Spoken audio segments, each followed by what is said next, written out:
Hi అండి, welcome to హంస associates. ఈరోజు మీరు చూస్తున్న ఫ్లాట్ వచ్చేసి విజయవాడ మధురానగర్ ఏరియాలో అయితే ఉందండి.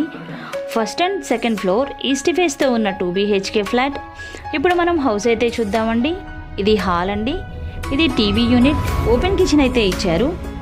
ఇంకా మనం బెడ్రూమ్స్ అయితే చూద్దాము. ఇది మాస్టర్ బెడ్రూమ్ అండి. ఇది చిల్డ్రన్స్ బెడ్రూమ్. లిఫ్ట్ అయితే అవైలబుల్ ఉందండి. కిచెన్ పక్కనే ఇంకొక గుమ్మం అయితే ఇచ్చారు. పక్కనే సందు కూడా ఇచ్చారండి. వాషింగ్ మిషన్ లేదా ఇంకేమైనా క్లీన్ చేసుకోవడానికి అయితే చాలా బాగుంటుందండి. ఇదండి హౌస్ అయితే. ఇంకా హౌస్ డీటెయిల్స్ అయితే చెప్తాను. టోటల్ 1050 SFT అండి. ప్లింత్ వచ్చేసి 750. అన్డివైడెడ్ షేర్ వచ్చేసి 25 గజాల దాకా ఇస్తున్నారు. 40 లక్షల దాకా అయితే చెప్తున్నారండి. ప్లాన్ ఉంది, లోన్ వస్తుంది. సో ఇంట్రెస్ట్ ఉన్న వాళ్ళు ఈ స్క్రీన్ మీద ఉన్న నెంబర్కి కాల్ చేసి వచ్చి విజిట్ చేయండి. Thank you for watching.